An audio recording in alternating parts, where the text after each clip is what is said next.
may not be to everyone's taste. Sophie. Nick, thank you. And that's all from the BBC News at 6. It's goodbye from me on BBC One. We join the BBC's news teams where you are. Goodbye.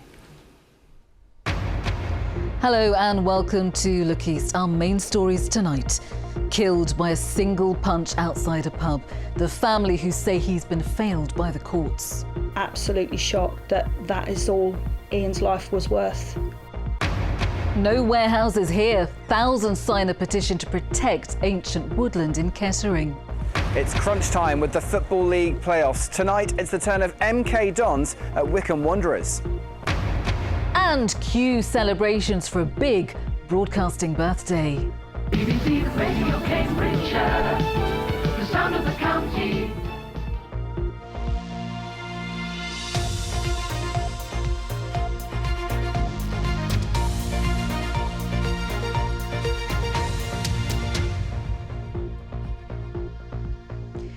Hello, we start tonight with the heartbreaking story of how lives can be lost in just a second.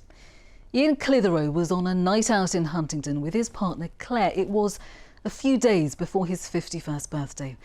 But as they left the pub in the early hours of the morning, he was punched by Jake McFarlane. Just once, but that one punch was enough to kill him. On Friday, he was sentenced to 2 years for causing Ian's death, a sentence his family say is unjust. They've been speaking to Janine Machin, and you may find parts of their story upsetting. Jake ran over and hit Ian with one punch in the face, squarely between the eyes, and the force of that punch was enough to break the bones in his nose and his face. Ian didn't see Jake coming. There was no argument beforehand or confrontation, and he didn't have a chance to react. So when he was punched in the face, he just fell back and hit his head on the road. I think the hardest thing for me was seeing him on the floor in the middle of the high street with ambulance, paramedics, police, people working on him for over an hour because he had multiple heart attacks that was caused by the brain injury from when he hit the floor. Jake McFarlane pleaded guilty. He claimed he acted because he thought Claire needed help, but it's something she has always denied. We were together for almost 20 years, so we were building up to looking for what we were going to do when we retired. For such a serious person, he looked serious, didn't he? He never smiled, and he would never let anybody take his picture. He was, my friend put a tribute on Facebook the other day, and she just said she never laughed as much as she did when she spent time with him. Being the youngest, he always was, a little bit of a comedian and Mum's favourite. It was a bit of a family joke that he was Mum's favourite. But yeah, he just always made me laugh. We know that McFarlane fled the scene. He left you there. The police arrested him at the train station, and when they did the searches, they found £700 worth of cocaine. When he was sentenced, he got 21 months for drugs offences. He got 24 months for killing Ian. That was a real shock to you, wasn't it? Yeah, massive shock. Massive shock. I think it is to everybody. I think since Friday, I haven't heard anybody say that they think that is a just sentence. Comments online, people that have spoken to me are absolutely shocked that that is all Ian's life was worth to the judicial system. What did you think he was going to get? Well, we were warned that it wouldn't be a lengthy sentence. I would have been a lot happier if he'd have got something like 10 years or 8, something like that. Because you then know that they're only going to serve half of that sentence. But to hear them say 2 years, it was devastating. It really was.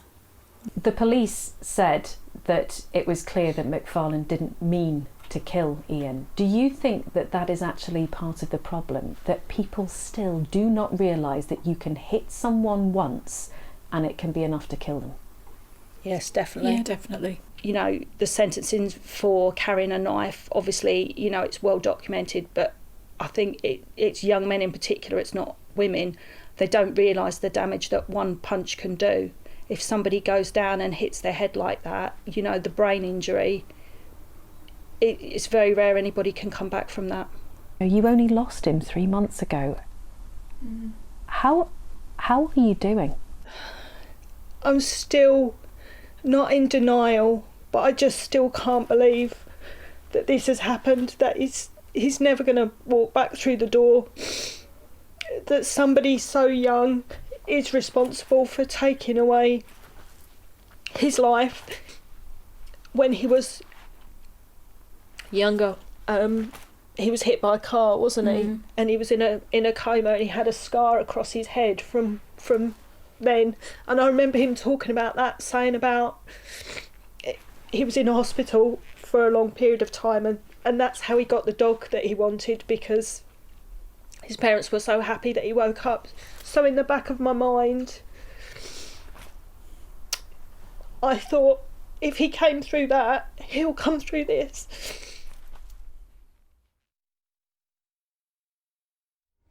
Claire Fulcher, Ian's partner, ending that report.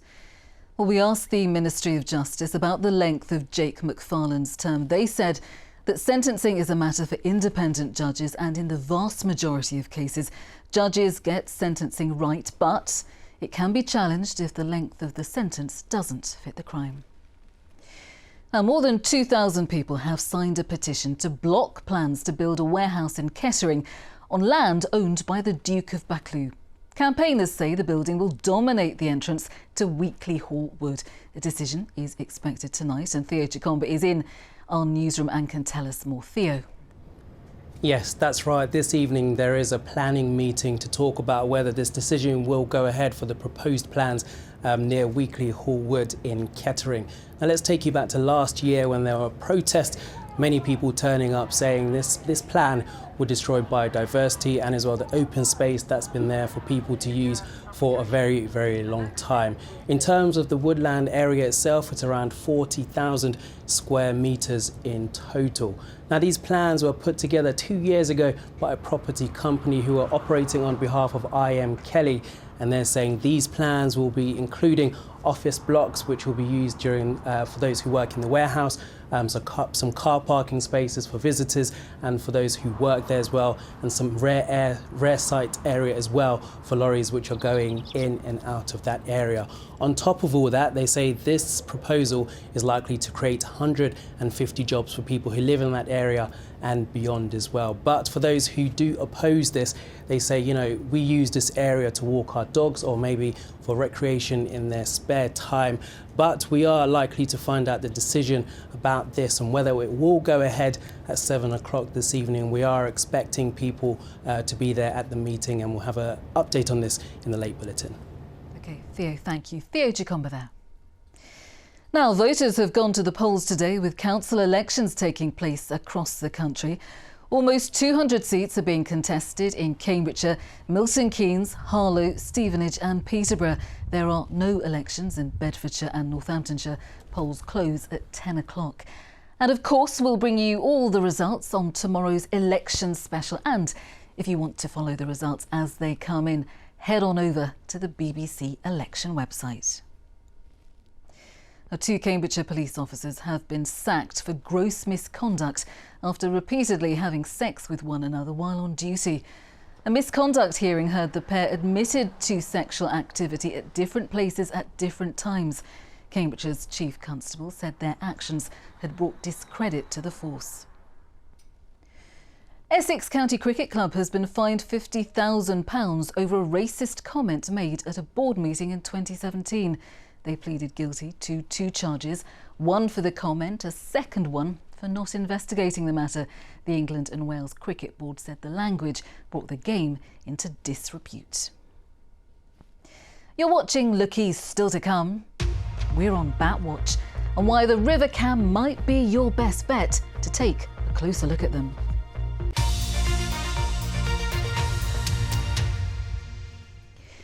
Next, the story of the Ukrainian woman who spent 40 nights sleeping in an underground garage to protect her 5-year-old daughter from Russian shelling. Lydia eventually escaped, first to Budapest, then to Paris, and finally, through the Homes for Ukraine scheme, to Newport Pagnell. This week, her daughter started school and Lydia has a new job. And as Helen Mulroy has been finding out, being an Olympic gymnastics judge helped her get work. At 34 and a successful business development manager living in Kyiv in a nice house with a young family, Lydia Vinogradna never imagined finding herself in the situation she has over the last few months. We were basically trapped in one room. We slept with my mom and my daughter on one sofa. We did not wear pyjamas, for example, during the night because we were just always ready to go. When the war in Ukraine became too dangerous, she and her husband decided Lydia, her daughter and mother had to leave. But a fluent English and French speaker, the question was where they should go. A job offer from a Milton Keynes-based sports publication made the decision easier.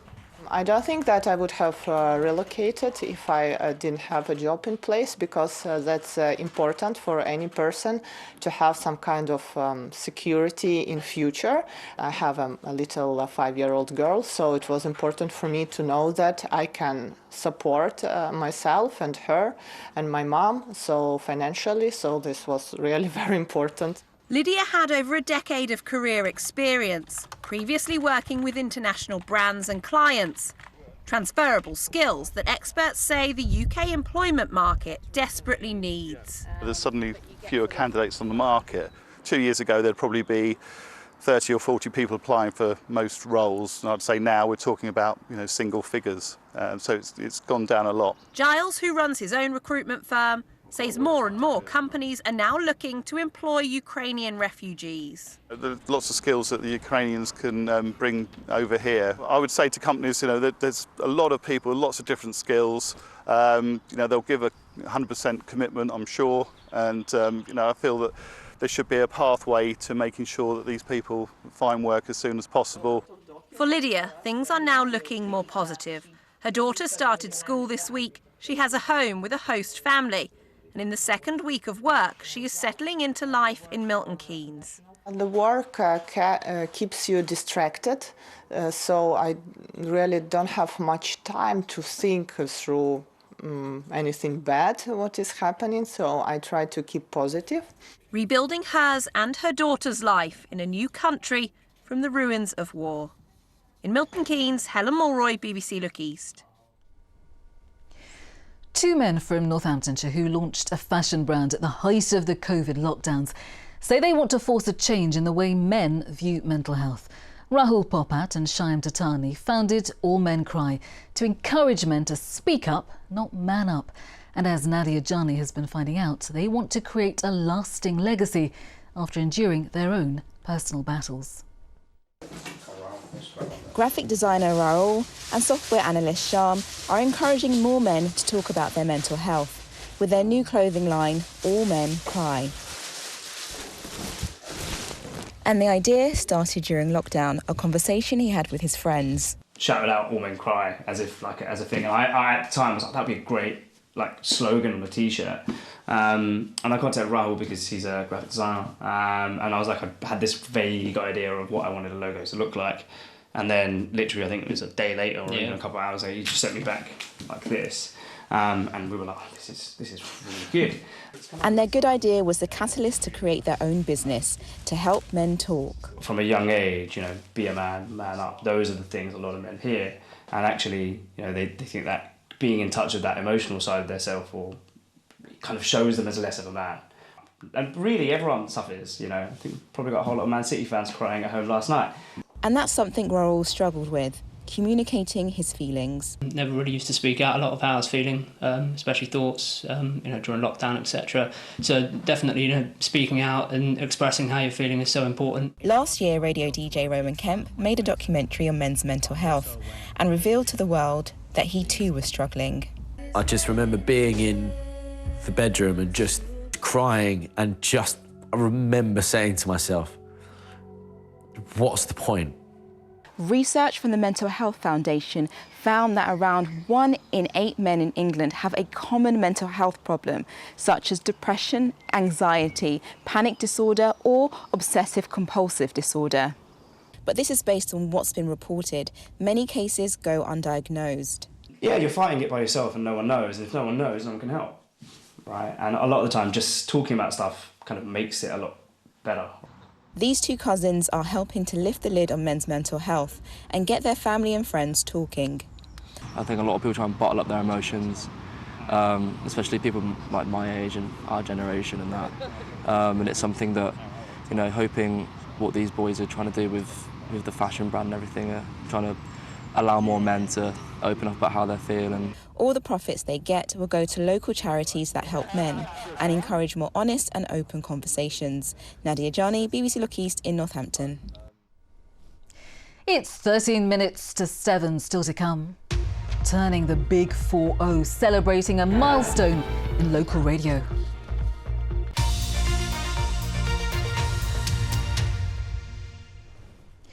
Football now, and it's a big night for MK Dons. They take on Wycombe Wanderers in the first leg of the League One semi-final playoffs. A win would mean a trip to Wembley and the chance of Championship football next season. Well, James Burridge is outside the Adams Park Stadium, where plenty of MK Dons are fathering, aren't they, James? Well, yes, good evening. Welcome to Adams Park. A wonderful evening weather-wise. Plenty of MK Dons fans already in situ. You can see them behind me here. The team bus has just arrived as well. Plenty on the line for MK tonight, and so many other teams have got big matches coming up, you remember, with Northampton and Luton. But for the MK fans here tonight, they are nervous about what lies in store. We are really excited in a nervous way. Yeah, my butterflies have been going all day, but yeah, like you said, like Dawn said, not where we wanted to be, but yeah, excited, nervous, excited, really. I didn't get much sleep last night because of the excitement and the nerves of coming to this game today. And it'll be like it when I get home tonight. I'll be tossing and turning, reliving everything that's gone through. All for a game of football. My wife doesn't understand that, but hey-ho. Yeah, you really feel for Pete, don't you? There are a lot of fans like him tonight. Let's speak with Jeff Doyle, sports editor at Three Counties Radio. He's going to be commentating on tonight. Jeff, there is a wonderful sense of occasion about the playoffs, but let's be honest, it's a total lottery, isn't it? I mean, it doesn't matter where you finish in the league. Exactly. MK Dons have had a great season. They finished third. They come up against a side who finished sixth, and then now got to beat them over 2 legs. So you can almost forget about all those other 40 games because it just comes down to 2 games, which for MK makes it a bit annoying. They're the third best team in the league, but that doesn't guarantee them going up. 2-legged match. The next leg's on Sunday night at Stadium MK. Financially, to get into the Championship, what would it mean for a club like MK Dons? Well, I think it's about £9 million you get for going up into the Championship, which Luton found out when they went up there. So that's a big deal for clubs in League One. It's a significant amount. Probably if you're in League One, the broadcasting rights are maybe £600,000, £800,000. So going up to 9 million is huge. So that's what makes it, even a bigger game. And it's a real clash of contrasts tonight. I mean, MK are known for their possession-based game, aren't they, against Wycombe, who are very direct. So it's going to be a fascinating duel on the pitch. When MK get their game going, it's absolutely fantastic. They pass the ball really well. They lead all the stats as far as possession is concerned. And when you see it on the pitch and it's working, they look a fantastic team. Wycombe, as you say, more direct. They get the ball forward quickly and they use the big front man, Sam Vokes. So a clash of styles, but it's still hard to call this game. And it mustn't forget, the next couple of days, 2 big games for Northampton and for Luton, who we heard from today, against Reading. What do you make of their chance of getting into the playoffs in the Championship?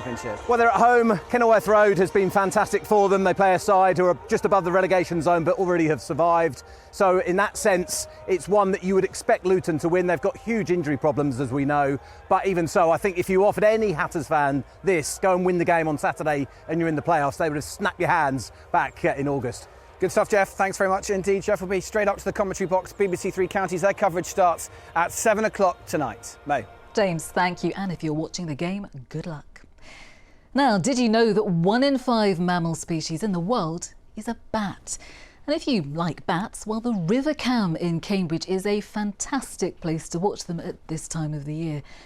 It's why the local Wildlife Trust is about to start punting bat tours, which go on throughout the summer. Our science correspondent Richard Westcott has been to meet Ian Webb, their resident Batman. So Ian, the river's looking gorgeous today, but it's not about the daytime when you do your tours, is it? It's about the night time. So what are you going to see if you come on one of these tours, and what are you looking for? Where do the bats hang out, and why are they around now? You'll find the bats where there's food, and the river and the habitat around the river is fantastic. It's brimming with life, brimming with insects. And so when it gets dark and the nights are still warm and still, the bats will be out because the insects are out. How good a view do you get? Because obviously, you know, it's just sort of dark shadows in the sky. Do they come quite close to Well, you? just as the sun is setting, you are sat in a punt, you're in the river, and the bats are just flying over the top of you. It's absolutely phenomenal, and you can get really quite amazingly close shots or views of, especially as the sun is setting and it's going down, you'll be flying right above you in the treetops, and it's really a fantastic experience. How long are they out and about for before they hibernate again? Hibernate, and they'll be out and about frantically until about October when it starts to chill down again, and it is a frantic life for bats in the spring and summer. Just feed until they sleep. until the mothers, the pups have weaned, and the mothers can relax and get ready for the winter and feed up, ready for hibernation. So Ian, I'm glad to say that you've brought along the bat detector. Yep, here it is. Talk me through it. What happens? Well, this machine is able to take the echolocation that the bats create and create a sound so that we can hear, because we can't hear the echolocation at all because it's so high frequency. Okay. So this is, I call it a magic box because I don't really understand the physics behind it. Turn it on, turn it to the frequency you want, and it picks up the noises. So something about 50 for pipistrelles, down 20 for noctules, and you hear the call and you can tell what species they are. Okay, leave us with one really good fact about bats. One thing I find that amazes people a lot when I do the tours is a lot of people think that bats are like mice and voles. They live 1 or 2 years. But the pipistrelle bats you see in your garden flying around, they can live up to 20 years, which is quite phenomenal for something so small. They live slow, die old, whereas mice and voles live fast, die young. 20 years, you learn something new every day. Now, it has been a week of landmark birthdays for 2 Cambridgeshire institutions. Back in 1982, the Queensgate Shopping Centre first opened its doors to shoppers in Peterborough, the same year that the BBC rolled out its latest local radio station, BBC Radio Cambridgeshire. Very fond memories for me. So what better way to celebrate but with a radio show broadcast live from the Queensgate. Chris Holland joined the party. Happy birthday to you. Happy birthday to you. 2 institutions coming together to mark a milestone birthday at the heart of the communities they serve. It's now 40 years since BBC Radio Cambridgeshire first took to the airwaves, and as part of their celebrations, they spent today on a special outside broadcast in Peterborough as the city's Queensgate Shopping Centre also marks its 40th. BBC Radio Cambridgeshire and the Queensgate are both very much in the heart of the communities. We are here to serve the people, not just of Peterborough, which we're doing today, but all across Cambridgeshire. And it's wonderful to celebrate that and bring those 2 institutions together. Planning approval for Queensgate was granted in the summer of 1976, and 6 years later it was ready for its first customers. At the time, retailers Littlewood, C&A and John Lewis were the main attractions for shoppers. 4 decades on, they've all folded or left the centre, with John Lewis previously being the flagship store before it left last year during the pandemic. But looking ahead, the centre is undergoing a £60 million redevelopment, including a 10-screen Empire Cinema. When you start to walk through the centre and look at West Mall in itself and look at the elevation from the east, it has dramatically changed the skyline, and that leisure offer, as I said previously, will be intrinsic to the development of Queensgate as a shopping environment and the city as a destination. BBC Radio Cambridgeshire first broadcast on the 1st of May 1982, with just 6 hours of programming a day compared to 16 now. It launched at the station's Cambridge headquarters on Hills Road before moving on to its current home at Cambridge Business Park alongside TV and online services. Well, I think over those 40 years we've been here to look out for people, and that has never been more important in the last 2 years over the pandemic. It's really shown the importance of what a local radio station is to people and what it can do for local communities, and we're looking forward to another 40 years of doing the same. Both Queensgate and Radio Cambridgeshire have seen plenty of change and innovation since 1982. The story of their next 40 years starts now. Chris Holland, BBC Look East. Happy birthday. Now, it looked like a beautiful day, didn't it, in Peterborough? Let's see what the forecast has in store for us. Here's Alex with the weather.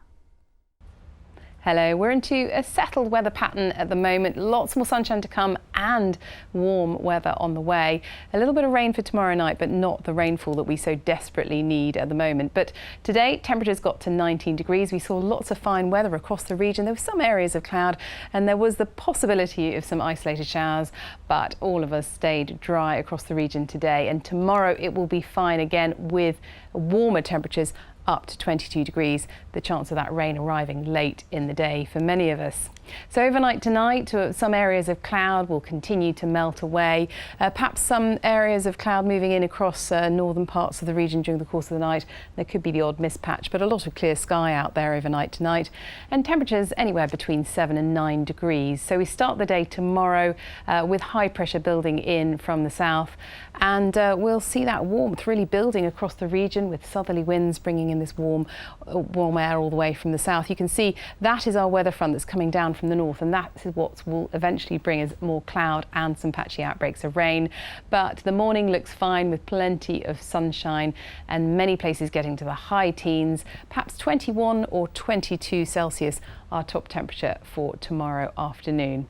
Now you can see increasing amounts of cloud by the afternoon across all areas, and eventually we'll see this patchy rain, but for most of it will be towards the end of the day, and there could be just the odd heavy burst, but it'll quickly clear away. So for Saturday morning it gets out of the way pretty smartly and high pressure starts to build back in.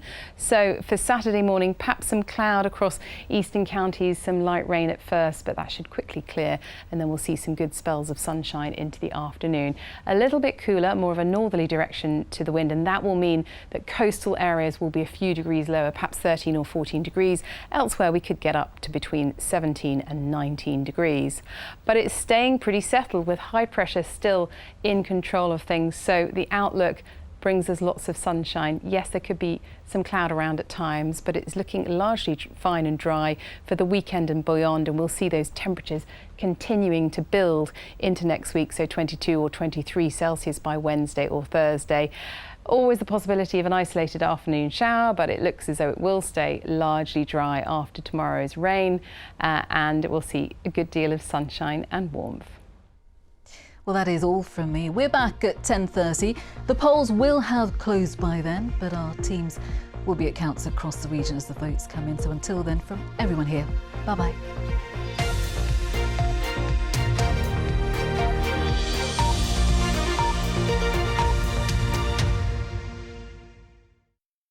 One by one.